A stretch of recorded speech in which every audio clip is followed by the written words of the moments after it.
الحمد لله نحمده ونستعينه ونستغفره ونؤمن به ونتوكل عليه ونعوذ بالله من شرور أنفسنا ومن سيئات أعمالنا من يهده الله فلا مضل له ومن يضلله فلا هادي له ونشهد أن لا إله إلا الله وحده لا شريك له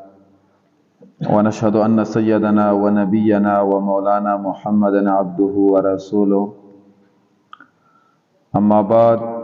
فأعوذ بالله من الشيطان الرجيم بسم الله الرحمن الرحيم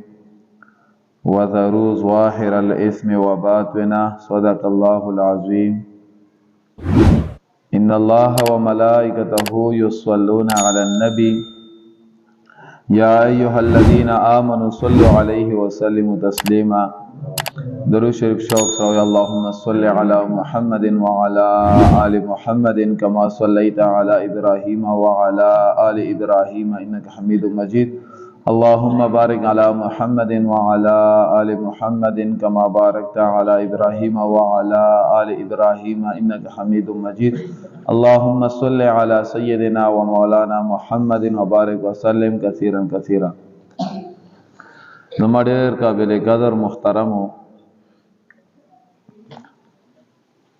دا خبره تاسو ته پتم دا معلومم دا چې شیطان ما او د تاسو د ټولو مسلمانانو ټولو نه غټ دشمن دی کله چې الله جل جلاله د آدم علیه السلام د پیدایش اراده و فرمایله او الله جل جلاله د آدم علیه السلام ته یو ښکلی جسم او یو ښکلی صورت ورکړلو نو الله جل جلاله ملائکو ته حکم وکړلو چې تاسو آدم علیه السلام ته سجده وکړو نو څومره ملائکو د آدم علیه السلام وړاندې آدم علیه السلام مخې ته د الله جل جلاله د حکم مطابق سجده وکړه اوس عزتمند یو څو ډېر اهم او ضروري خبرې خو چې توجه سره وورو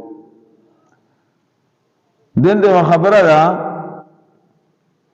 چې سجده خو د الله جل جلاله نه ما سوا بل چاته نه کیږي سجده خو صرف او صرف یو الله پاک ته کوي د الله نه ما سوا بل چاته سجده نه کوي نو دا ملائکه آدم علیه السلام ته سجده وکړه خو غیر الله ته سجده شول د الله نه ما سوا بل چاته سجده شول نو دا څنګه نو دا ذهن کې سره کېناو چې دا بلانه جواب علماء کرام فرمایي دا د الله حکم وو بس د الله حکم چې الله حکم وو چې سجده وکړه چې بس شي ته یې جوړه بس کوی الله ته فرمایي چې آدم علیه السلام ته سجده وکړو بس چې الله حکم وو بیا خو به خبره نه یو دویم جواب علماء کرام فرمایي وای دا سجده تعظیمی وا د پیغمبر علیه السلام نمخ کې چې کوم امتیانو باغې کې سجده تعظیمی د جایز و یا دغه ټیم کې سجده تعظیمی جایز و سجده تعظیمی ویل کېږي چې د یاره مولانا سے خو ویل خو پویم کا سجده تعظیمی د عزت والا سجده لکه څنګه مونږ د علماء کرامو د خپل مشرانو د سپینګیرو د عزت لپاره ودرېږو او 1200 ملاوو د عزت لپاره نو دغه تعظیم ملګيږي نو هغه ټیم کې د عزت لپاره سجده کول جایز نو آدم علیه السلام ته سجده تعظیمی ملائکه وکړه دریم جواب علماء کرام فرمایي لکه څنګه موږ د بیت الله شریف مخې ته سجده کوو خو اصل کې سجده خو بیت الله شریف کوټې ته نه کوو اصل سجده خو موږ الله ته کوو خو په طرف د بیت الله شریف کوو نو دا شان دغه سجده ملائکه په طرف د آدم علیه السلام او اصل کې سجده الله پاک ته بهرحال الله پاک حکم وکړو نو فسجد الملائکه نو ټول ملائکه آدم علیه السلام ته سجده وکړه خو ابلیس د الله پاک دغه حکم ونه منلو سجده یې ونه کړله او دا سجده نه کولو دلیل را پیش کړو الله پاک د پښتنه کې یو کومه خبره ته منع کړلې چې تا ته ما حکم وکړ چې آدم علیه السلام ته سجده وکړه او تا سجده ونه کړه څه وجه نه ونه کړله نو ګره عزتمند آدم علیه السلام طرف ته سجده کول د الله حکم وو، د الله حکم نه منلو، د ځان نه تاویلات شروع کړل، د ځان نه چې کوم د جوابونه شروع کړل. ا جواب دا وکړو وای زه چې کوم دی تا پیدا کړم من نار د ورنا، خلقتنی من نار وخلقته من طین، تا چې کوم دی زه ورنا پیدا کړم. ور کې صفات ده چې ور خو پاس کیږي، لمبه خو پاس کیږي. وخلقته من طین، او تا آدم علیه السلام د خاور نه پیدا کړی، خاور خو لاندې سي ور پاس سي. نو زه خو دې وچاتیم دا خو لاندې، زه سره د سجده وکړم. نو ګوره زما عزتمندو یو شی وکړلو، یو خو د الله پاک د حکم انکار شولو، دویم دا چې تکبر یې وکړلو. آدم علیه السلام ته یې سپک قتل وکړه. دلته اوس دوه ګناهونه دي، دغه دواړو ګناهونو نه موږ اجتناب کوو. یو خدا چې د الله پاک د حکم نه انکار نه کوو. اوس ابو ورځ یو مرګري پوسټ کړه وو، او چې کوم مرګري باز دې کنه پوسټونه کوي، هغه په بل مطلب باندې کوي، هغه د دین سپکوالی نیاتی وي. خو زه تاسو ته یو حقیقت یم چې خبره رښتیا خبره وي، اگر چې طنز باندې کوي خو خبره رښتیا خبره وي. خو زه خبره ډېره پیرې کوم چې एकदम قرآن کې د الله حکم دی، قرآن کې د میراث حکم دی چې کله یو انسان وفات شي، مر خو موږ تاسو ټولو ته راتلونکی دی، موږ تاسو ټولو مړه کېږو، څوک پاتې کېدو والا نشته دی. کله چې یو انسان مړ شي نو د هغه چې کوم مال دی، هغه مال دغه اولاد ته، دغه بچو ته پاتې شي، او هغه دوی په منځ کې تقسیمیږي. او څنګه به تقسیمیږي؟ په ده باندې غټ غټ کتابونه لیکل شوي دي، قرآن کې غټ غټ آیتونه مبارکه په نازل شوي دي، حدیثو کې به باندې غټ غټ احادیث راغلي دي. لورانو ته به خپل حصہ. اوس یو سړی مړ شي نو یو چې کوم جایداد دی، په هغه جایداد کې د سره د لورانو حاکم شته دی، زامنو حاکم سره شته دی، د مور حاکم پکې شته، د پلار حاکم پکې شته، او دا شانتي شریعت کې بیا رورانو حاکم شته، خو هغه خپل طریقې باندې وي. موږ د شریعت دغه حکم سره منو نه، موږ صرف او صرف دغه جایداد زامنو لپاره منو چې بل زامنو نه پکې لورانو حق شته، نه پکې خويندو حق شته. نو د الله د حکم نه انکار کوو، اوس که په خپل باندې انکار نه کوو، عملاً خو انکار کوو کنه. عمل به نه کوي نو چې عمل نه کوي خو انکار شول. نو الله پاک دې موږ له توفیق راکړي. او زما عزتمندو ګوره زه تاسو ته بار بار دا خبره کوم چې د دنیا ډېره مختصر زندگی ده، ډېره کمه زندگی ده. د دنیا عیش و عشرت دا هم چې کوم دی وقتن دی، څه وخته پورې دی بیا ختم شي. په آخري سپاره کې یو سورت دی، سورت تکاثر، الهاکم التکاثر حتی زرتم المقابر. دغه آیات مبارک، دغه آیاتونه مبارکو نمخ کې تفسیر لګي، وای انسان د دنیا کثرت، د دنیا مینا محبت دا غافل کړی د آخرت نه. او دا حقیقت خبره عزتمندو چې د دنیا مینه محبت موږ د آخرت نه مکمل غافل کړیو. د دنیا سره مینه محبت دومره زیات شوی، دومره زیات شوی دی چې آخرت فکر سره شته نه دی.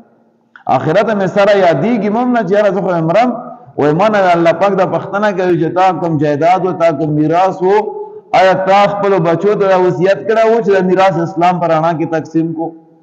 خپل لورانو لپاره څه حکم پکې کړی و که نه و کړی؟ پاتې کېږي خو حاصل اوس چې زه مړ شم ما لاس جیره بس مه کوه او مړ شم خو بس ختمه شوه خبره. نو که مې زامن وخوري او که لورانې مې وخوري که پردي وخوري که هر څوک وخوري ما ته خو هېڅ فایده نه میلاوېږي.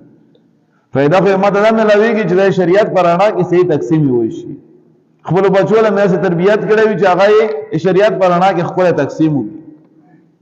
بهرحال خبره رانه اوږدېږي. نو شیطان خپله خبره له واپس راتم، شیطان زمونږ تاسو انتهایی سخت دشمن دی. نو آدم علیه السلام ته سجده ونه کړله، الله تبارک وتعالی ذلیله کړو، رسوای کړو او جنت نه راوښتلو. چې کله جنت نه راوښتلو نو شیطان الله پاک ته عرض کوي او یا الله پاک مال دمره مهلت راکړه چې کوم ورځ پورې دا خلک دوباره راوچت شي، یعنی تر قیامت پورې مال مهلت راکړه، زندگی را راکړه، ژوند را راکړه. الله پاک ته و چې زه صحیح شتا ته مې ژوند ډېر کړو، تا ته مې مهلت ډېر کړو. نو شیطان اوس ګوره په ماغه ځای کې قسم خوري او قسم څنګه خوري؟ قسم داسې خوري چې زه دغه خلکو ته دغه انسانانو ته په تاک کې انتظار کوم. تاک کې انتظار کول دا مطلب دی چې زه هر وخت دو ته تیار ناست وم چې زه دغه خلک ګمراه کړم، بلیار یې کړم. او ته وایې چې زه دغه له راسم د مخکې نه ولا راسم مخې ته ورته ګناهونه او جال خراوم، دغه شانته شاته ورته ګناهونه او فتنې او جال خراوم، دغه شانته ښي طرف نه په دوه حمله کوم، ګس طرف نه په دوه باندې حمله کوم. او بیا چې دغه کې زیات چې کوم دی هغه ځان خپل مرګري وکم، تابعدار وکم. نو الله په دې فرمایي، الله په دې فرمایي چې کم کسان اطاعت تابعداري وکړي. او زما عزتمند موږ تاسو خپل ژوندۍ باندې لږ سوچ غور فکر وکړو چې موږ د الله پاک تابعداري کوو که موږ د شیطان تابعداري کوو. موږ اولیاء الله کې رسول الله والیانو کې رسول الله په دوستانو کې رسول کنه موږ اولیاء او شیطان په دوستانو کې رسول. زموږ روزانه چې کوم اعمال دي په هغه اعمالو باندې الله پاک خوشاليږي که شیطان په خوشاليږي. زما عزتمند تاسو نه خو خبر نه خو خپل ژوندۍ مې سوچ وکړم نو خپل ژوندۍ کې موږ ډېر داسې کارونه وی چې موږ شیطان خوشاله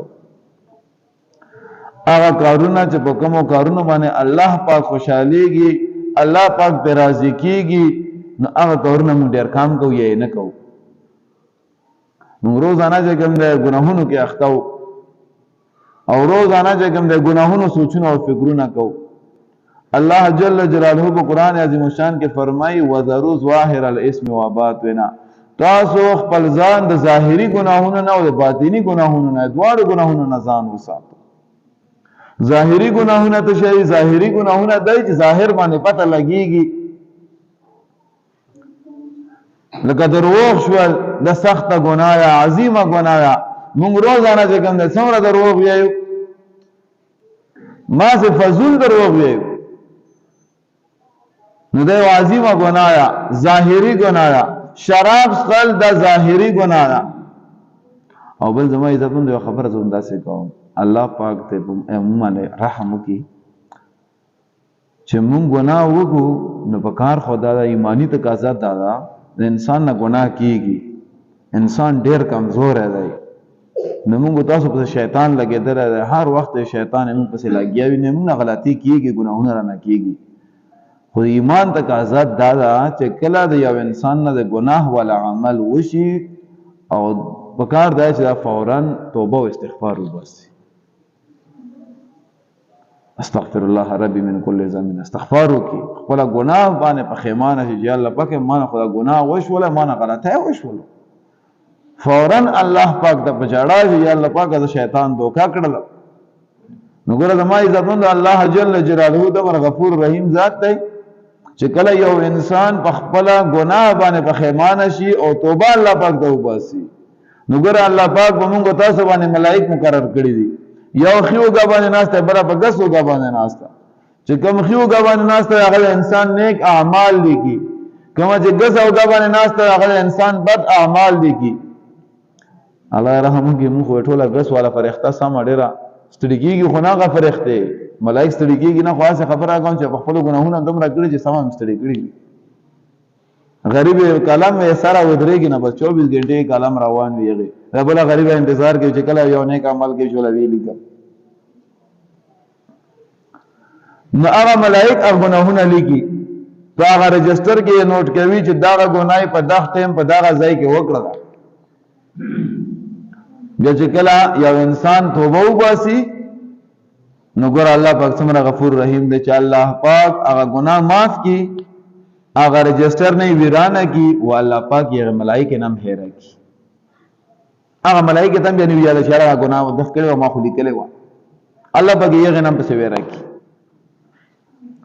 نو زمای عزتمند موږ تاسو لږ سوچ غور فکر کول پکار دي چې ګناه را نڅنګ وشي نو موږ فورا توبه او استغفار وکړو. دا نه چې ګناه وکي او بیا په مجلس کې ناس وي یارانو دوستانو سره ناس وي او یارانو دوستانو ته په فخریه انداز باندې چې ما خو پرون داسې کار کړو ما خو پرون داسې کار کړو. خپل د ګناه والا واقعیا مرګره ته بیانوي نو دا ډیره انتهایی شرم او افسوس خبره چې بخپل ګناه په خیمانه حاصل نه وي خلکو ته فخریه انداز کې بیانوي چې ما خو وګدا داسې کړی یا پرون مې داسې کړی. نو زما عزتمند موږ تاسو کوشش دا کوو شیطان موږ پسې لګېدلی دی هر وخت شیطان پلانینګ کوي مخې ته هم راته جهل نه خورئ شاته هم راته جهل نه خورئ ښي طرف نه معامله کوي ګس طرف نه معامله کوي هر وخت په موږ باندې حملې کوي خو موږ تاسو کوشش دا کوو چې موږ ځان ته هر وخت الله یادو او موږ ځان ته دا خبره یاده کړو چې شیطان همیشه د مسلمان دشمن دی شیطان موږ سره پرېږدي نه په یو حال کې موږ نه پرېږدي یو واقعه لیکي کتابونه ګوره شیطان ډېر عجیبه عجیبه منصوبې وي ډېر عجیبه عجیبه پلانینګ وي کتابونه چې کله وکړي که نه نو داسې عجیبه عجیبه انداز باندې د انسانان د مسلمان ګمراه کوي چې تا په وهم و ګمان کې هم نه راځي زه خپله تاسو ته همداسې خبره کوم موږ چې خپل ځان ته وګورو موږ ډېر ګناهګار یو خو که دوه رکعته نفل هم وکړل نو بس بیا یې چې بس جنت خو د ما شو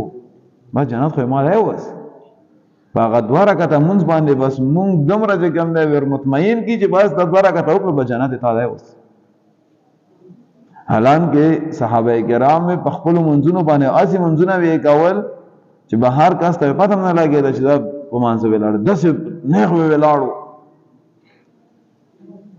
خوځېدل نه په مانځه کې بلکل نیغ نو خو چې په مانځه کې ودرېږو کله یې کپړو سره مشغولېږو کله ګیرې سره مشغولېږو کله تشه او کله تشه موږ خو منځونه هم هغسې منځونه نه دي موږ خو اعمال هم هغسې اعمال نه دي ټوله ورځ چې کوم دی په ګډو وډو عملونو کې لګیا وو نو دغه شیطان زموږ پسې لګېدلی وي د شیطان کوشش کوي چې د انسان زه بیلیارې کړم ګمراه یې کړم هر وخت کوشش کوي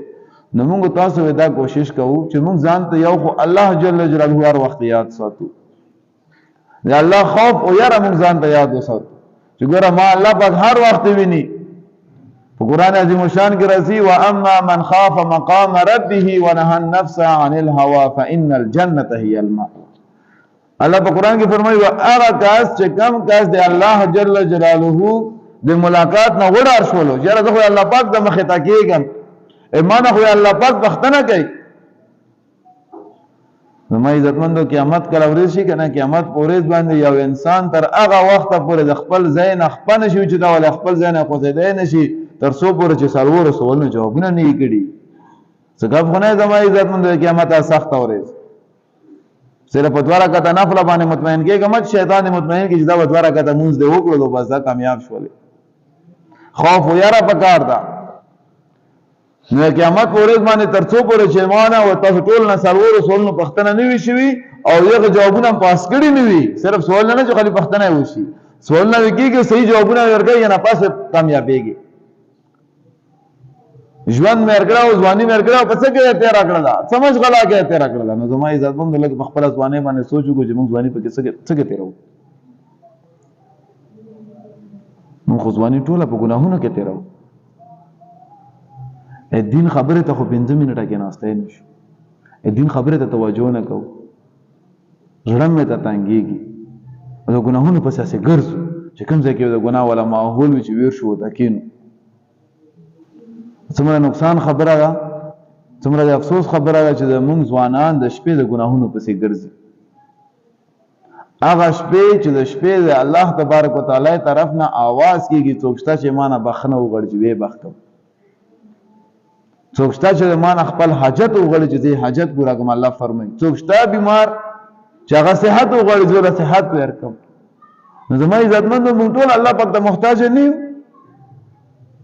پکار دا چې موږ د غشپې الله پاک ته په بندګۍ باندې تیرې کړې وای دا نه چې شپې ګناهونو پسې ګرځو نو ځواني په څه مشغله کې تیرې کړې وای دا پښتنه وکیږي زما عزتمندو دا شانته کوم علم دکړو په علم د څومره عمل کړو او زما عزتمندو کله موږ په جمعات کې خبره تا وکم یا هم داسې عام بازار کې خبره شي یا په گاډي کې ناست خبره شي او دین خبره روانه شي نو هر یو کس ماشاءالله پورا مفتی او پورا عالم دی هر یو کس ته دومره خبره یاد وي چې مانه و دا ډېره یاد وي موږ نه ډېره علم د عام خلکو سره وي او که خبره د عمل شي نو عمل موږ هم نشته او یو هم نشته نو موږ تاسو ټول نه دا پښتنه کېږي چې علم نه کړو څومره علم سره او په خپل علم د څومره عمل کړو او دا شان د مال ملر کړو کوم مال غټل څنګه دا استعمال کړی څنګه او زما عزتمند موږ تاسو مال په کومه طریقه باندې ګټو او په کومه طریقه یې لګاو اوس په هغه شپه باندې ماته یو بل کس بیا خبره کوله وایي قاري صاحب چې کوم واده تېر شولو په واده کې کم سے کم چې هغه نوی نوی هم اډمانو خو ماته پته نه شته چې څومره روپۍ فیس وي خو لکونه نه دی زیات وی ځکه چې په 10,000 او 15,000 خو تعالی اډمان نه راتسي خو لاک نه پورته 1.5 لک 2 لک روپۍ خو اډمان همداسې فیس وای او یا نه پاس چې کومې په ډمانو باندې شانلې هغه تقریبا 1.5 لک نه پورته روپۍ په ډمانو باندې وشانلې چې زرګونی او د 1500 سرګونی چې شانلې او زما عزتمند خبره زه کوم خیر خپکیږو نه تاسو خو ماشاءالله موږ سره د مدرسې سره او عام علماء سره ډېر امداد ډېر تعاون کوو الله پاک دې تاسو دغه مالونه آخرت کې په کار راولي خو همداسې جرنل خبره ته زه کوم په هر یو علاقې باره کې چې د ډمانو لپاره او د اجراګانو لپاره د موږ سره هر څومره روپۍ وي نم لاس صبرېږي نم جوب ډارېږو بس روباسي او شانو یې هېڅ پروا نه وي خو که خبره د مدرسې شوله یا خبره د جهاد شوله یا خبره د غریب خلکو شوله نو یاره مولانا صاحب موږ سره خو چې کوم دی ویګام هم دوړه نه وه په کور کې دوړه ختمه وه موږ سره خو هلکه سره 200 روپۍ جوب کې وي چې ویچو نو د ډمانو لپاره ښې ډېرې روپۍ وي د ګناهونو لپاره ښې ډېرې روپۍ شته دی خو که د غریب سړي لپاره خبره کوو یا مدرسې لپاره بیا ورسره 10 روپۍ جوب کې نه نو الله پاک وې دې خبره پښتنه کوي چې تا مال په کومه طریقه باندې ګټلی او په کومه طریقه استعمال کړی و داسې اسانه خبره خو نه زما عزتمندو داسې اسان جواب خو نه او دا شان د کوم ژوند دی ژوند څنګه تېر کړی و ټول ځواني بیله ده ژوند بیله ټول د ځواني پکې یو خاص ته چې خپله خاص ځواني په څه کې تېره کړې وه